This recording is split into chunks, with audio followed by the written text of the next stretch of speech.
아직 보이지 않는 일에 경고하심을 받아 경외함으로 방주를 준비하여 그 집을 구원하였으니 이로 말미암아 세상을 정죄하고 믿음을 따르는 의의 상속자가 되었느니라. 아멘. 아가피아 중창단 찬양이 있겠습니다.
옆에 분들 같이 한번 축복할까요? 사랑하고 축복합니다 하고요. 사랑한다는 말은 예수 복음이 여러분에게 가득하기를 원합니다라는 게 전제되고, 축복한다는 말은 하나님의 임재 아래 들어가라는 게 전제되는 인사예요. 그죠? 자, 한번 더 교제할까요? 사랑하고 축복합니다. 여러분의 이름이 다 있으시죠?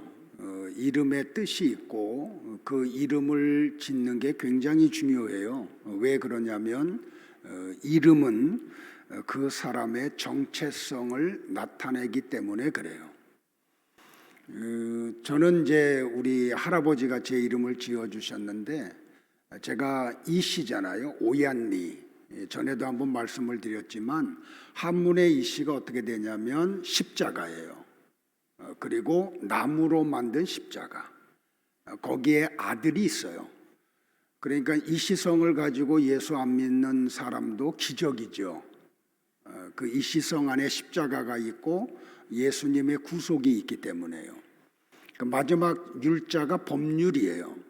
그러니까 예수를 믿어야만 구원을 받는다고 하나님이 법으로 정해 놓으셨죠. 그걸 세북종, 종을 치면서 세계에 알리는 사람, 그게 저예요. 근데 우리 할아버지가 예수님 안 믿으셨거든요.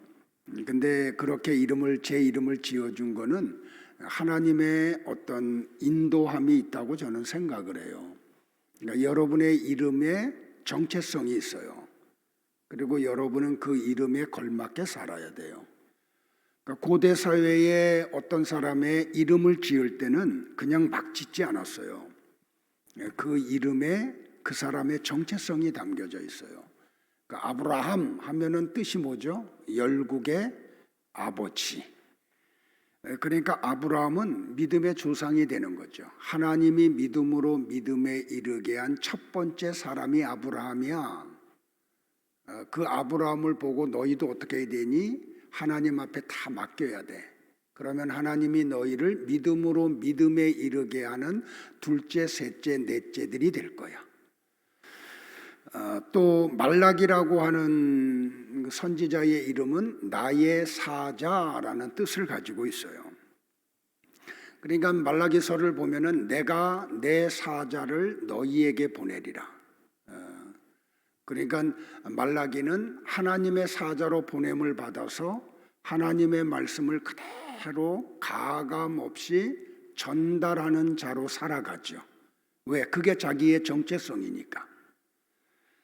그리고 나훔이라고 하는 선지자의 이름의 뜻은 위로예요. 그래서 나훔서를 보면 하나님의 심판 속에서도 하나님의 위로는 끊임없이 이루어진다. 오늘 여러분들 이 죄악이 관영한 세상 속에서 믿음으로 사는 굉장히 힘든 길을 걸어가는데 하나님의 위로가 여러분 가운데 있기를 축복을 해요. 학계라는 이름의 뜻은 축제 또는 잔치, 절기라고 하는 뜻이에요. 그래서 그들이 하나님과의 관계가 무너짐으로 나라가 망하지요. 그게 이제 상징적으로 드러나는 게 뭐냐면 예루살렘 성전이에요. 그러니까 포로에서 돌아온 학계 선지자가 했던 일이 뭐예요? 성전 재건을 해요. 그거는 단순히 눈에 보이는 성전을 세운다라고 하는 뜻이 아니고 무너졌던 하나님과의 관계를 회복한다라고 하는 의미를 가지고 있어요. 그러니까 하나님과의 관계가 회복되는 게 축제죠. 그게 잔치고 그게 은혜예요. 그러니까 느헤미야서를 보면 느헤미야가 돌아와 가지고 산발락과 도비야와 아라비아 사람 게셈의 반대에도 불구하고 무너졌던 예루살렘 성전을 재건을 하죠. 그리고 성문을 세워요. 여러분들 첫 번째 세웠던 성문이 뭔지 아시죠? 설교 때 누누이 이야기했는데 뭐예요? 이혜원 권사님. 이 권사님이 모르면 다 모르는 거야. 양문. 왜 양문을 느헤미야가 제일 먼저 세워요, 여러분들? 양문은 어떤 때 써요? 하나님 앞에 제사를 드리러 갈 때 짐승을 가지고 들어가는 문이 양문이에요. 그러면 이 제물은 누구라 그랬어요? 어린 양이신 예수님.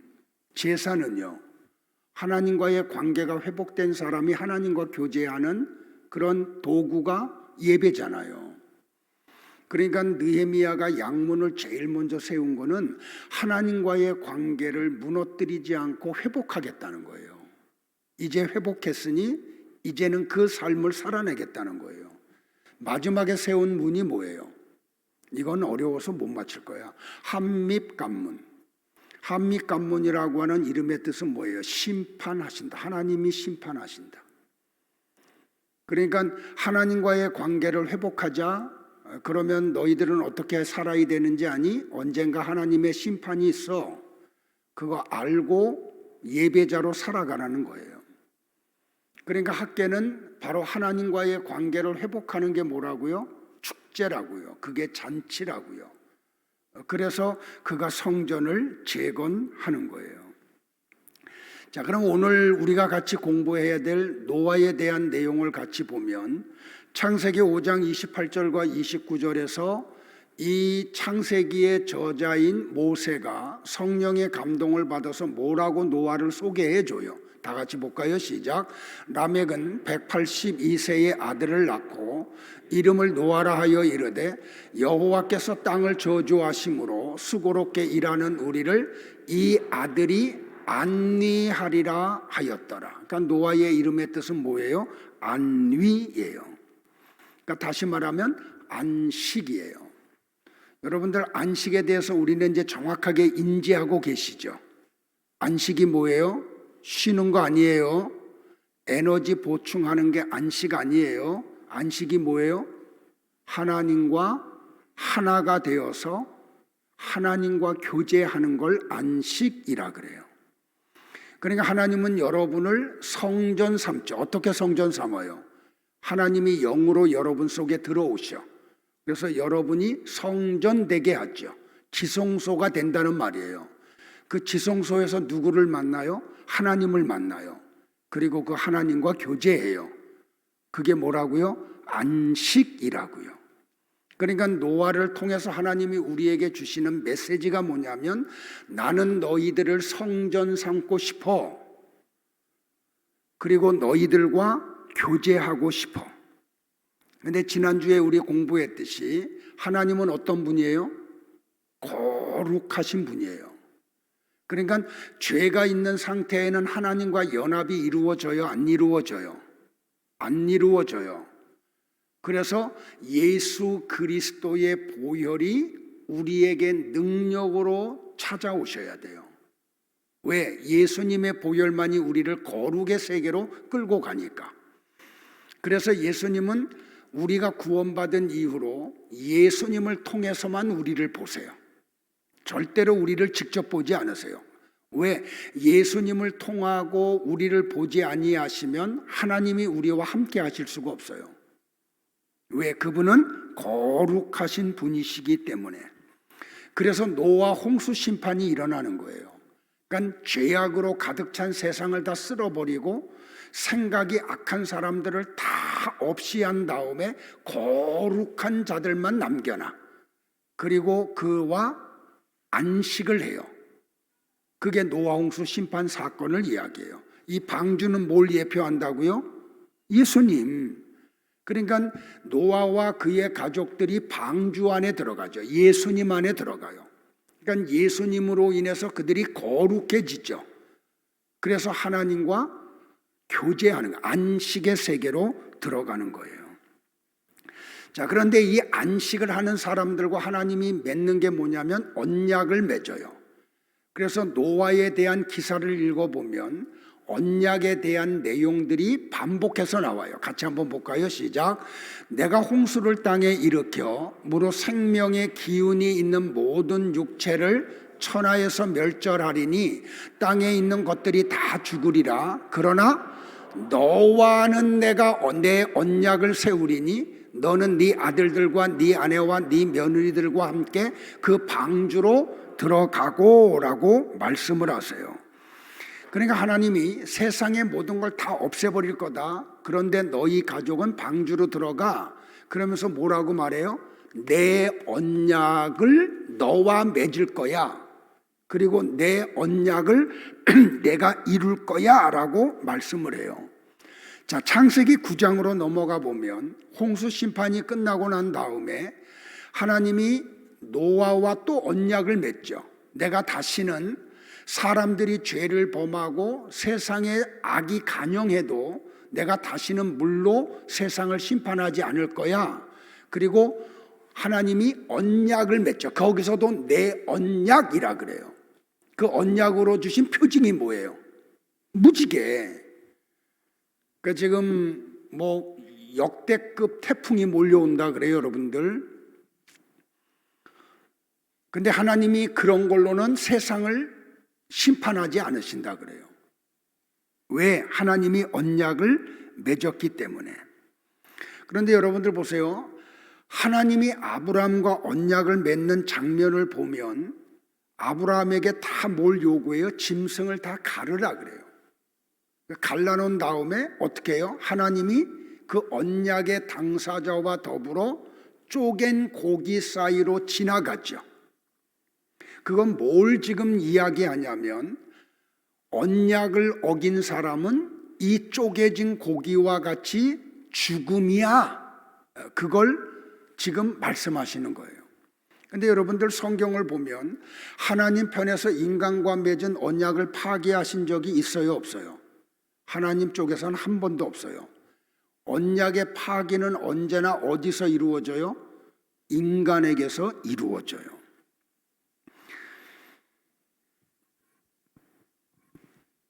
그러니까 나와 여러분이 하나님의 은혜 속에서 해야 될 게 뭐냐면 하나님이 우리와 맺으신 그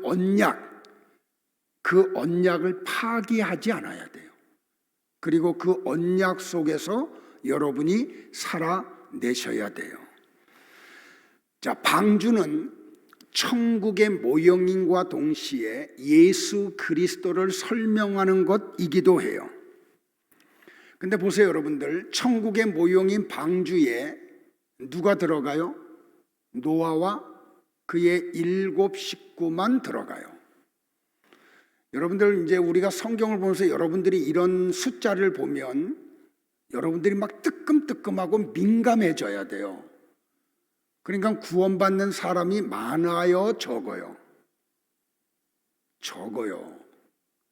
그때 당시에 전 세계에서 구원받은 사람이 8명 뿐이었다니까요. 그런데 그들이 천국의 모형인 방주에 어떻게 들어가요? 그들이 의로워서? 그들이 아주 좀 깨끗해서? 아니죠. 하나님의 은혜를 입음으로 방주에 들어가요.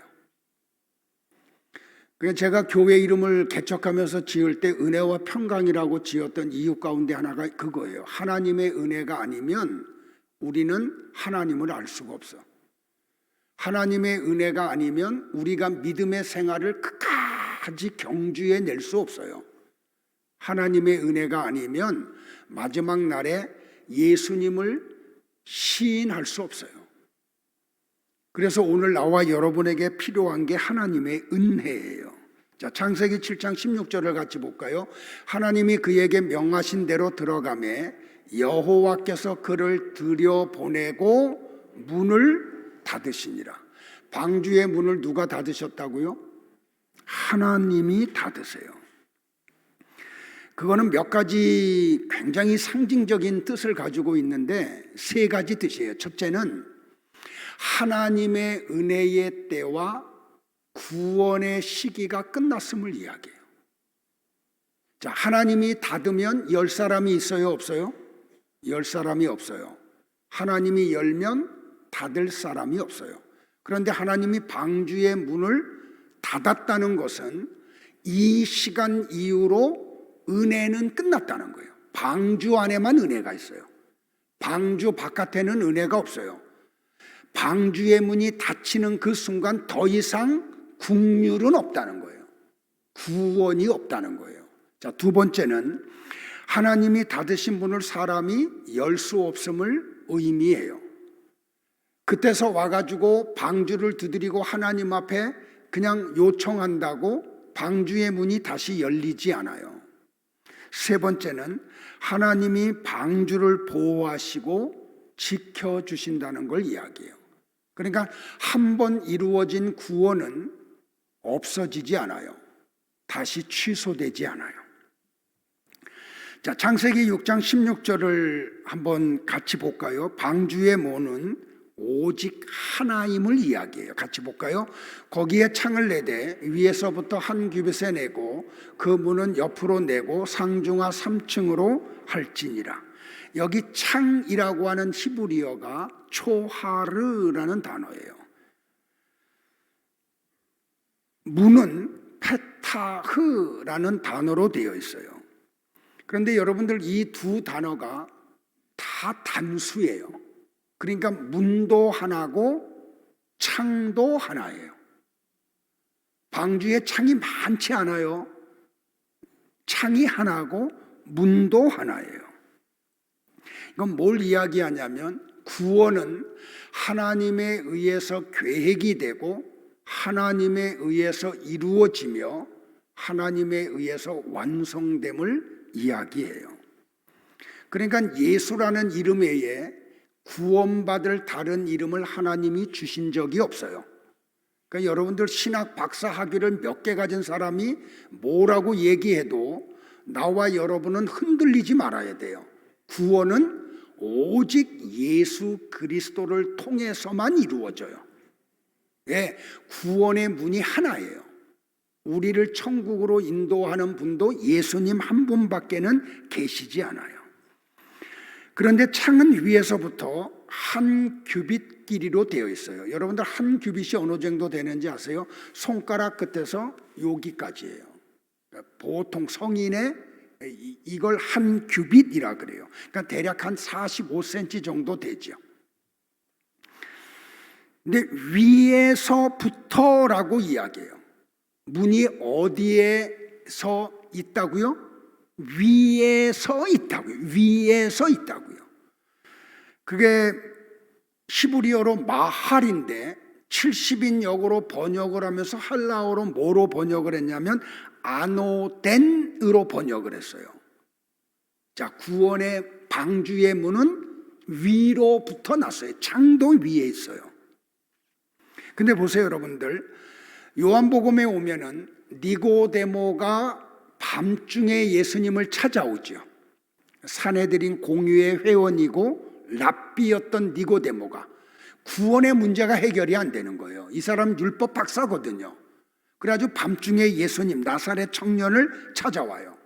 찾아와서 이 니고데모가 예수님에게 던졌던 질문이 뭐예요?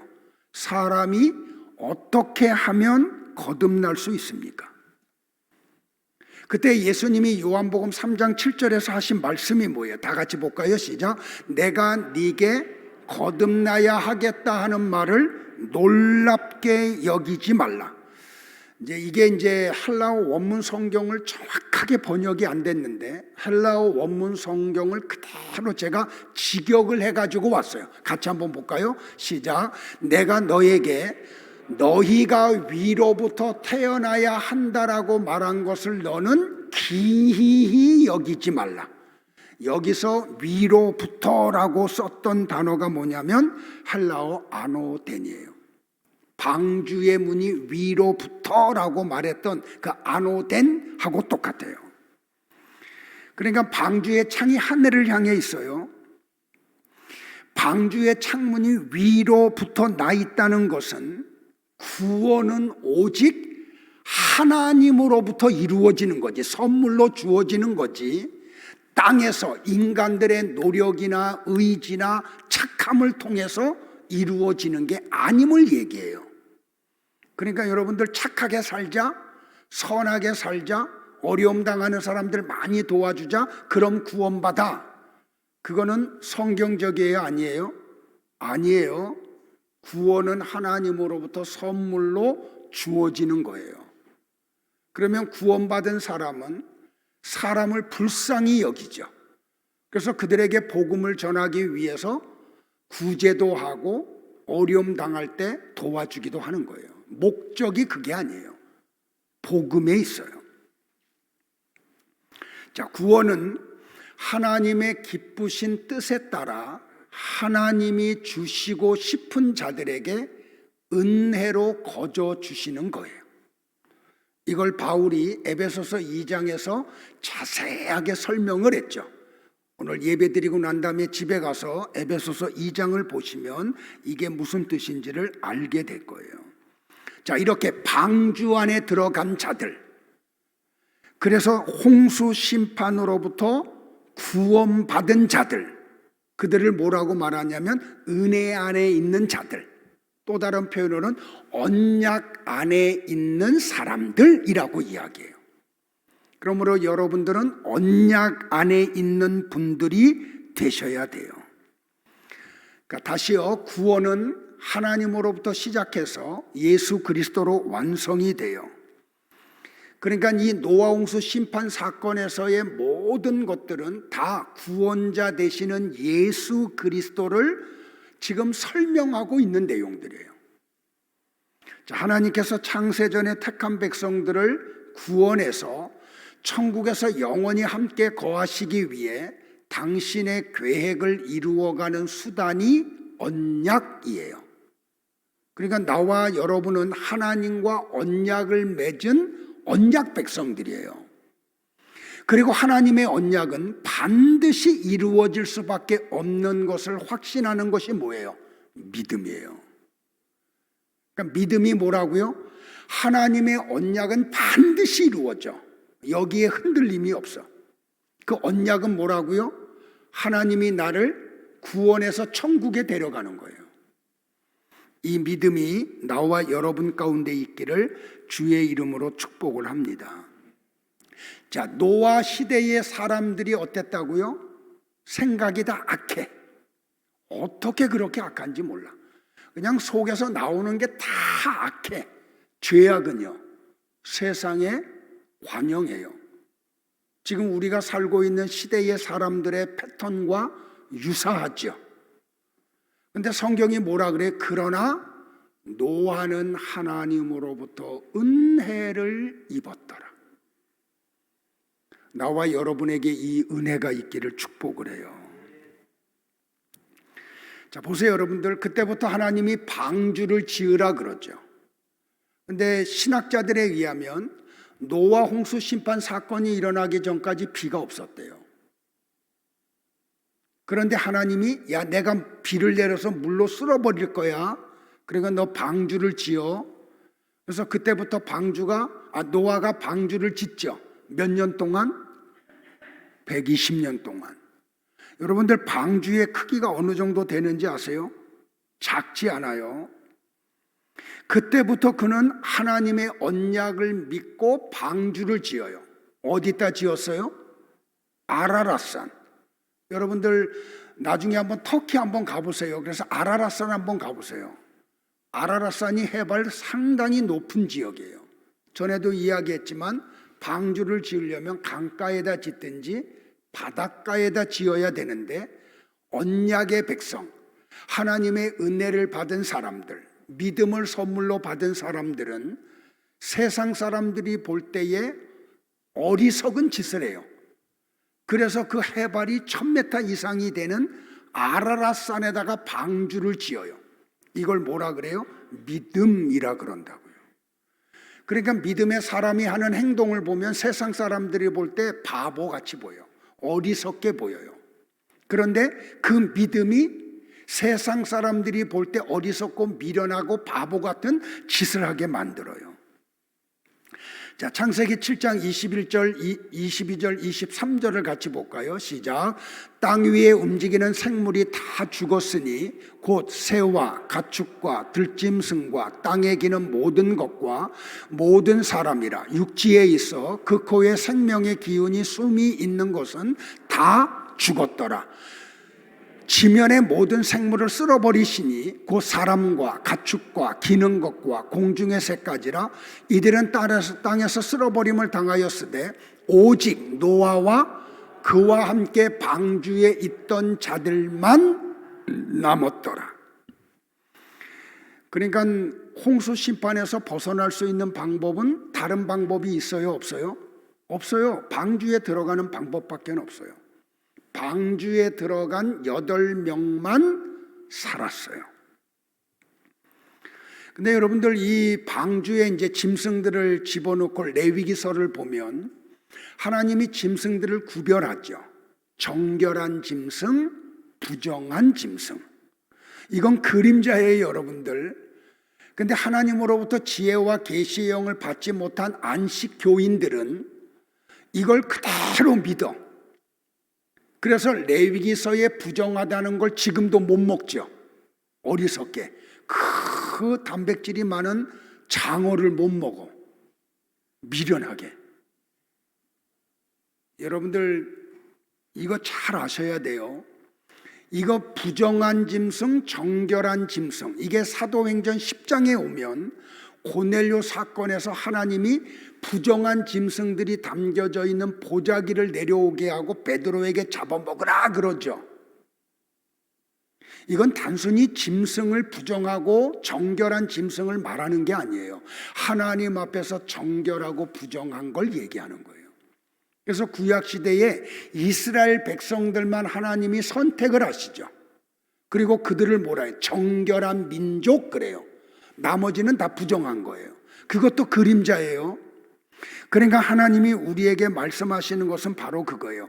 하나님 안에서 정결한 사람이 있고 부정한 사람이 있음을 얘기하는 거예요. 근데 그 구별이 어떻게 이루어진다고요? 예수 그리스도 안에 있으면 정결한 사람이에요. 예수 그리스도 밖에 있으면 부정한 사람이 돼요. 자, 성경 같이 볼게요. 로마서 9장 10절로부터 16절 시작. 그뿐 아니라 또한 리브가가 우리 조상 이삭 한 사람으로 말미암아 임신하였는데 그 자식들이 아직 나지도 아니하고 무슨 선이나 악을 행하지 아니한 때에 택하심을 따라 되는 하나님의 뜻이 행위로 말미암지 않고 오직 부르시는 이로 말미암아 서게 하려 하사 리브가에게 이르시되 큰 자가 어린 자를 섬기리라 하셨나니 기록된 바 내가 야곱은 사랑하고 에서는 미워하였다 하심과 같으니라. 그런즉 우리가 무슨 말을 하리요? 하나님께 불의가 있느냐? 그럴 수 없느니라. 모세에게 이르시되 내가 긍휼히 여길 자를 긍휼히 여기고 불쌍히 여길 자를 불쌍히 여기리라 하셨으니 그런즉 원하는 자로 말미암음도 아니요 다른 박질을 하는 자로 말미암음도 아니요 오직 긍휼히 여기시는 하나님으로 말미암음이니라.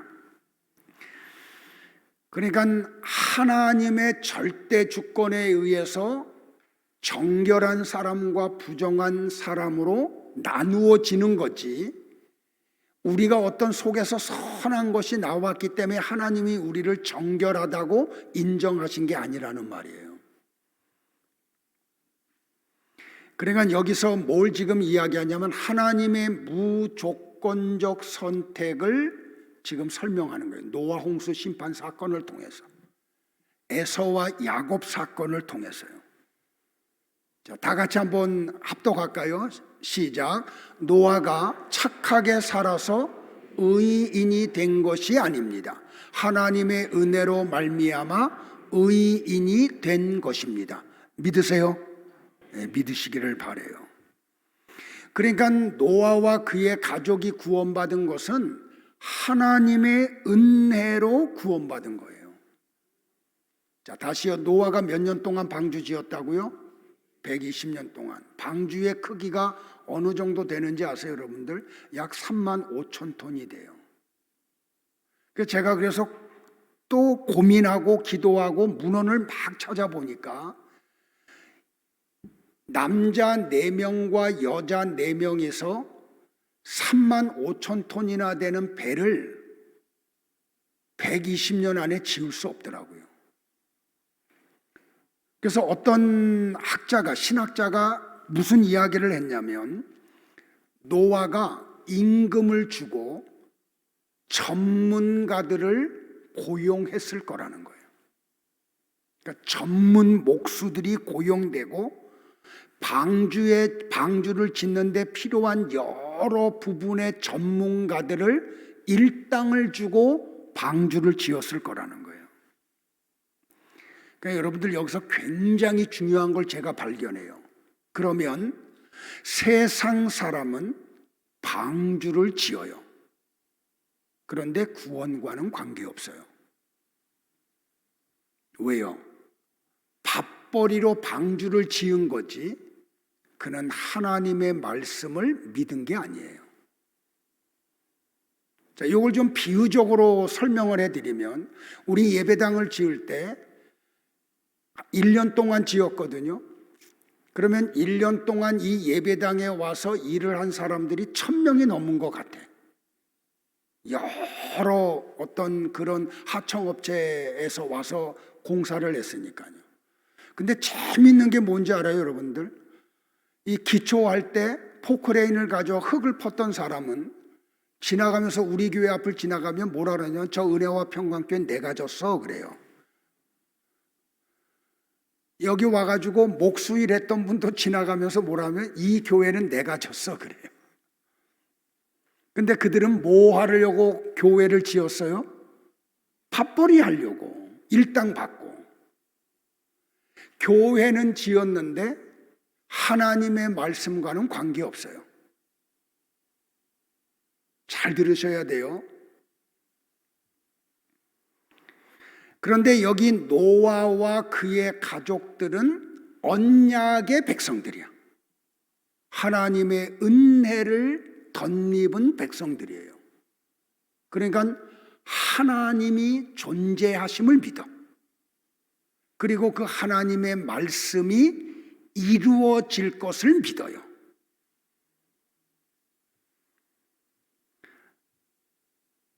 근데 이 믿음이 보통 믿음이 아니라니까요, 여러분들.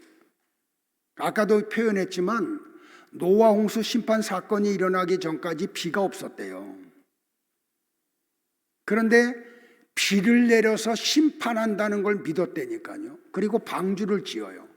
그러니까 세상 사람들이 볼 때는 어떻게 해요?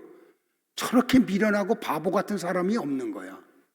근데 그가 고용을 하니까 방주를 짓기는 지어. 일당 받고 살으려고요. 그런데 하나님과는 관계없는 거죠. 지금 이 현상이 똑같이 일어나고 있다니까요. 성경에서 하나님이 얼마나 반복해서 경고를 해요. 마지막이 있다고요. 심판이 있다고요. 근데 여러분들 그거 얼마나 믿어요, 지금요?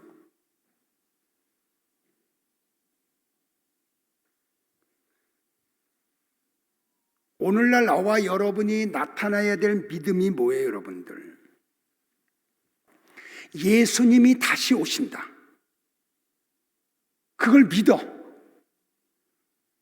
그리고 그날을 준비하며 살아요. 사람들이 뭐라고 하든 말든, 사람들 속에서 어떤 반응이 나타나든 말든, 노아와 같이 120년 동안, 그 120년 동안 방주를 짓는 노아를 세상 사람들이 뭐라고 손가락질 했을까요? 미련한 놈, 저 바보. 노아에게 고용을 당해가지고 방주를 지었던 사람들도 일을 하면서 노아를 향해서 뭐라고 그랬을까요? 저 미련한 놈, 저 바보. 그러니까 오늘 나와 여러분들이 하나님의 말씀을 믿어. 예수님이 곧 오신다는 그 말씀을. 그리고 그 말씀을 믿는 믿음으로 살아요. 그러면 그 사람이 어떻게 보인다고요? 세상 사람들이 볼 때는 미련하게 보여요. 바보같이 보인다니까요. 아, 돈을 왜 그렇게 써? 아, 왜 에너지를 거기에 낭비해? 아, 왜 시간을 그렇게 사용을 해? 아, 좀 즐기지. 바보같이 보인다니까요. 여러분 주변에 있는 사람이 여러분들을 보고 바보라고 하는 이야기 들으신 적 있어요? 그럼 그분은 진짜예요. 노아와 그의 가족 7명만 구원을 받았다니까요, 여러분들. 그러니까 바보 소리 듣는 걸 좋아하는 사람들이 희소하다는 걸 성경이 이야기해요.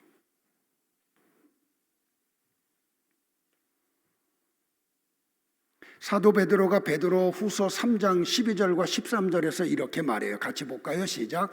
하나님의 날이 임하기를 바라보고 간절히 사모하라. 그날에 하늘이 불에 타서 풀어지고 물질이 뜨거운 물에 녹아지려니와 우리는 그의 약속대로 의의가 있는 곳인 새 하늘과 새 땅을 바라보도다. 이렇게 베드로가 경고를 할 때, 그런데 이 경고를 받는 사람들이 어떤 반응을 보인지 아세요? 지금하고 똑같아요. 자, 베드로 후서 3장 3절로 5절을 같이 볼게요. 시작. 먼저 이것을 알지니 말세에 조롱하는 자들이 와서 자기의 정욕을 따라 행하며 조롱하여 이르되 주께서 강림하신다는 약속이 어디 있느냐? 조상들이 잔 후로부터 만물이 처음 창조될 때와 같이 그냥 있다 하니 이는 하늘이 옛적부터 있는 것과 땅이 물에서 나와 물로 성립된 것으로 하나님의 말씀으로 된 것을 그들이 일부러 잊으려 함이로라. 여기 베드로가 마지막에 뭐라 그래요? 하나님의 말씀을 세상 사람들이 일부러 잊어버리려고 했대요. 다 들었어요, 여러분들. 알아요. 그런데 그 날이 없기를 바래. 아니, 아예 그냥 잊어버려. 그러니까 어떻게 해요, 여러분들? 오늘 하루를 어떻게 하면 즐겁게 살까? 거기에 관심을 가질 수밖에 없는 거죠. 그러니까 하나님의 그 경고를 사람들은 뭘로 삼아요? 조롱거리로 삼아요.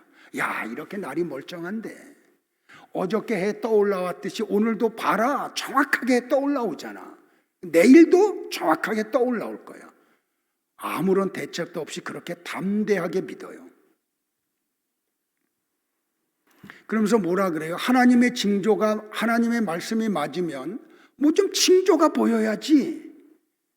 지금 역대급 태풍이 오는 걸 보면서도요, 처처에 기근이 있고 지진이 있고 전쟁이 일어나는 걸 보면서도 말이에요. 자, 베드로후서 3장 7절로 9절에서 베드로의 답변이 나와요. 같이 한번 볼까요? 시작. 이제 하늘과 땅은 그 동일한 말씀으로 불사르기 위하여 보호하신 바 되어 경건하지 아니한 사람들의 심판과 멸망의 날까지 보존하여 두신 것이니라. 사랑하는 자들아, 죽게는 하루가 1000년 같고 1000년이 하루 같다는 이 한 가지를 잊지 말라. 주의 약속은 어떤 이들이 더디다고 생각하는 것 같이 더딘 것이 아니라 오직 주께서는 너희를 대하여 오래 참으사 아무도 멸망하지 아니하고 다 회개하기에 이르기를 원하시느니라. 여러분들 크레디트 카드 쓰죠? 이게 참 아주 심판에 대한 좋은 지금 예시거든요. 자, 물건을 사러 가요. 돈 안 냈어요, 여러분들? 크레디트 카드 줬어요. 그랬더니 그 주인이 크레디트 카드를 긁더니 사인하래. 사인했더니 이걸 그냥 줘. 돈 줬어요, 안 줬어요? 안 줬죠. 근데 이 돈이 통장에서 언제 빠져나가요? 한 달 뒤에 빠져나가요. 물건을 산 날로부터 통장에서 돈이 빠져나가는 그 기간까지를 뭐라고 말하냐? 금융 전문 용어로 지불 유예 기간이에요. 그러니까 물건 사면 돈은 반드시 나가게 되어 있어요. 그래서 그 신앙의 경제적인 어떤 신앙인들 전문가들이 뭐라고 말하냐면 가지고 있는 크레디트 카드 다 없애래. 그래야 과소비 안 한대요. 그래야 재정에 적자가 나지 않는데요. 그러면서 저한테 뭐라고 말하냐면 물질의 희년을 선포해야 된다고. 그래서 그때부터는 주신 것만큼만 쓰라는 거예요. 현대에 어려워요? 쉬워요? 어려워요. 그걸 지불 유예 기간이라고 그랬으니까요. 자, 보세요. 예수님이 감람산에서 천국으로 승천하셨어요. 그러면서 뭐라고 말씀해요? 천사들이, 야, 왜 그렇게 신비한 눈으로 쳐다보고 있니? 너희들이 본 그 예수님이 그 모습 그대로 다시 오셔. 언제? 곧. 영어로 soon이라는 단어를 썼다니까요. 곧 다시 오신다고. 그러니까 예수님이 승천하신 뒤로부터 다시 오시는 그 기간까지가 뭐예요? 유예 기간이에요. 심판의 유예 기간.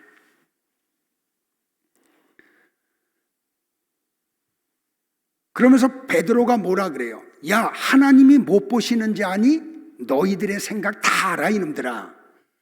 너희들이 은밀한 가운데 밤중에 그 네온사인이 꺼진 그 은밀한 방에서 무슨 짓을 하는지 내가 다 보고 있어. 그런데 내가 왜 심판하지 않는지 아니? 지금은 심판의 유예 기간이야. 그걸 베드로가 뭐라고 표현해요? 오래 참으심이라고 표현해요. 그 거룩하신 하나님이 다 보고 계시고 다 듣고 계시고 다 아셔. 여러분 한 분 한 분을 향해서도 말이에요. 그런데 하나님이 요절을 내지 않아. 오래 참고 계시는 거예요. 심판의 유예 기간을 주는 거예요. 이 기간에 뭐 해야 돼요? 회개해야 돼요.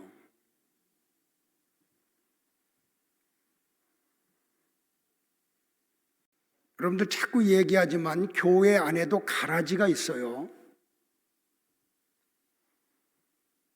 그러면 여러분들 알곡과 가라지를 어떻게 구별을 해요?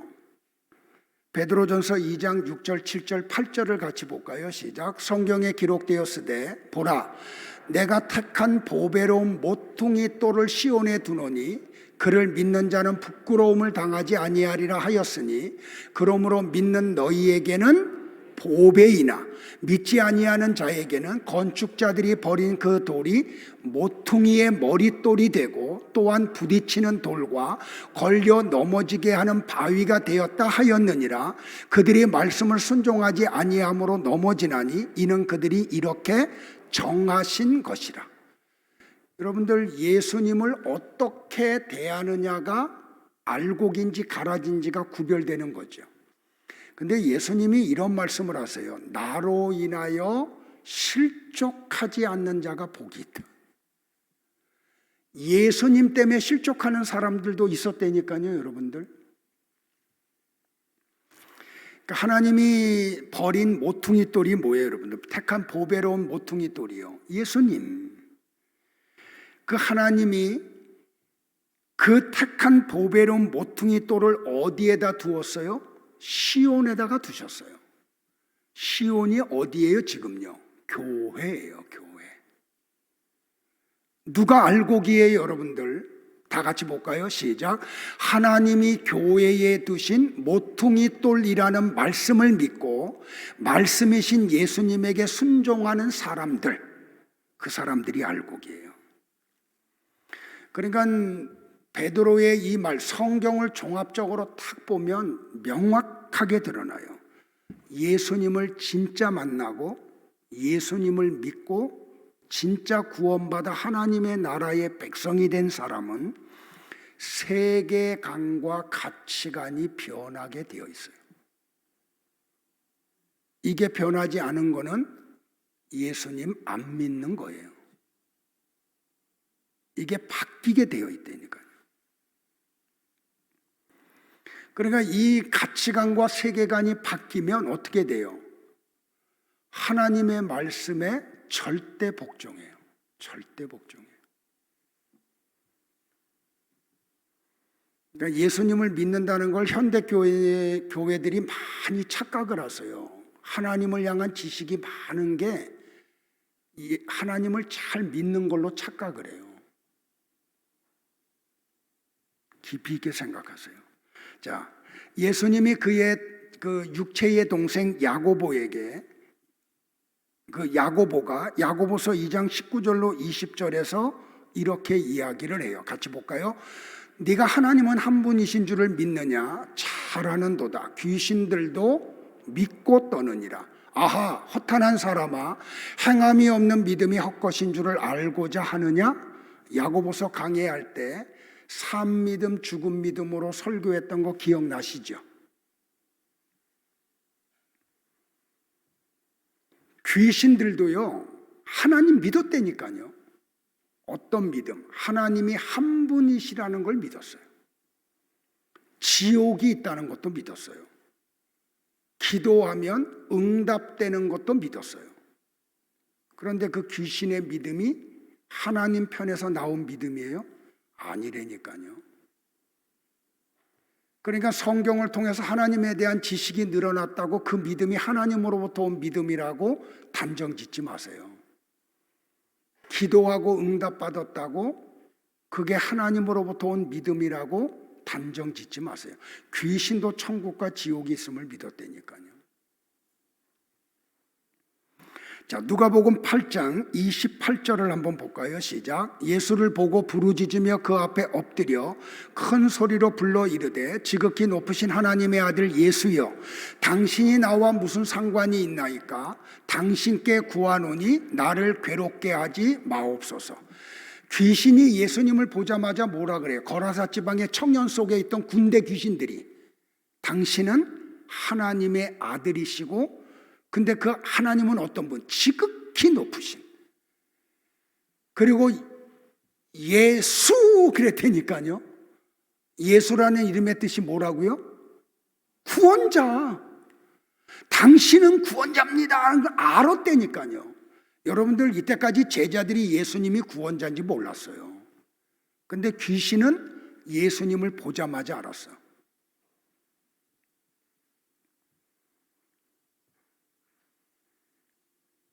그렇다면 오늘 나와 여러분들의 믿음이 어떤 믿음인지 잘 살펴보셔야 되겠죠. 그러니까 하나님으로부터 온 믿음이 있는 사람들은 예수님의 삶이 나타나요. 예수님의 삶에 뭐예요? 자기가 하나님 되심을 부인하고 하나님 아버지가 보낸 뜻, 십자가에서 죽음으로 구원을 이루라는 그 뜻을 이루어 갔죠. 그러면 예수님이 들어온 자들도 어떻게 해요? 절대로 약삭빠른 삶이 나타나지 않아요. 유익되는 곳에만 가는지 않아요. 정말 십자가와 같은 상황이 펼쳐질 때 그걸 짊어지고 주님이 가신 길을 따라가요. 이게 진짜 믿음이에요. 자, 말씀을 정리할게요, 여러분들. 여러분은 방주 안에 있는 성도들이십니까? 아니면 방주 안에 들어간 그 바보들을 비웃는 사람입니까? 창세기 6장 22절에 이렇게 창세기 저자가 이야기를 해요. 노아가 그와 같이 하여 하나님이 자기에게 명하신 대로 다 준행하였더라. 다 준행하였더라. 노아가 세상과 담을 쌓고 120년 동안 아라랏산 골짜기에서 방주만 지은 거 아니에요. 아까도 말씀했지만 세상 사람들 고용했어요. 그들과 같이 먹기도 하고 마시기도 했어요.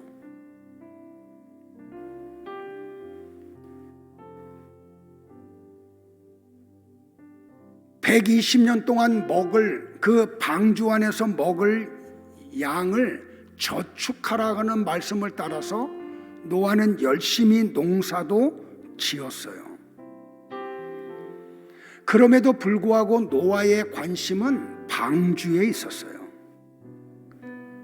그렇다면 이 시대의 성도들은 방주이신 예수님에게 초점이 맞춰져야 돼요. 세상 삶 살지 말라는 거 아니에요. 그거 해야 돼요. 왜? 육을 갖고 있는 동안 먹고 살아야 되니까. 그러나 여러분의 삶의 우선순위와 관심은 예수님에게 있으셔야 돼요. 방주 안에 들어와 있는 성도는 위로부터 난 창을 통해서 하나님만 바라봐요. 그래서 바울이 골로새서 3장 1절과 2절에서 성도들에게 이렇게 권면을 한 거예요. 같이 볼까요? 그러므로 너희가 그리스도와 함께 다시 살리심을 받았으면 위의 것을 찾으라.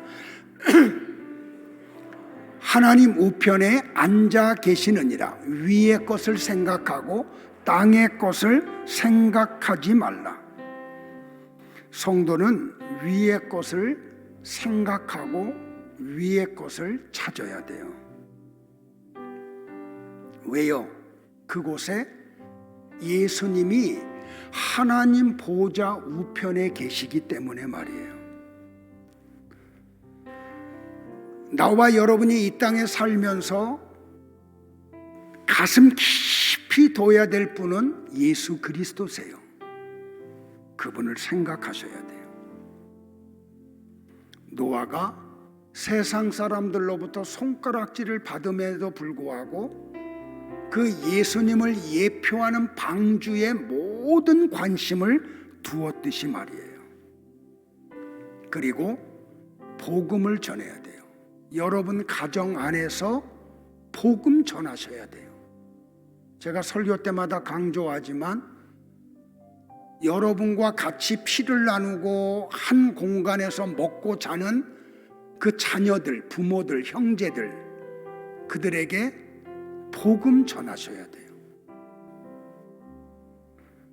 베드로후서 2장 5절을 같이 한번 합독을 할까요? 옛 세상을 용서하지 아니하시고 오직 의를 전파하는 노아와 그 7 식구를 보존하시고 경건하지 아니한 자들의 세상에 홍수를 내리셨다라고. 여기 베드로가 뭐라고 증언을 해요, 여러분들? 오직 의를 전파하는 노아와 그 7 식구. 여러분들과 같이 말씀을 사모하고 이 말씀을 경청하는 사람들에게 하나님의 말씀을 대언하는 건 얼마나 편안해요, 여러분들. 흥분되기도 하잖아요. 근데 하나님의 말씀을 애초부터 거절해. 픽픽거려. 그리고 막 그냥 엉뚱한 반응을 보여요. 그런데 노아는, 그의 가족들은 그런 사람들에게 계속해서 복음을 전했어요.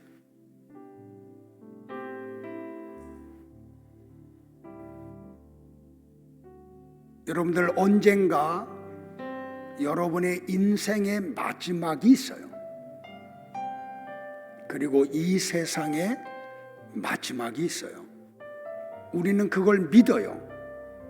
그리고 그 믿음으로 오늘 하루도 살아가요. 그러면서 어떻게 해요? 듣든지 아니 듣든지 이 복음을 전하는 전도자들이 돼야 돼요.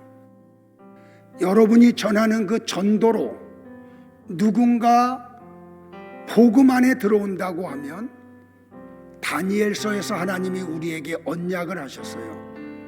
그들의 이름을 하늘의 별과 같이 빛나게 하시겠다고요. 다 같이 일어나셔서 찬양하고 기도하겠습니다.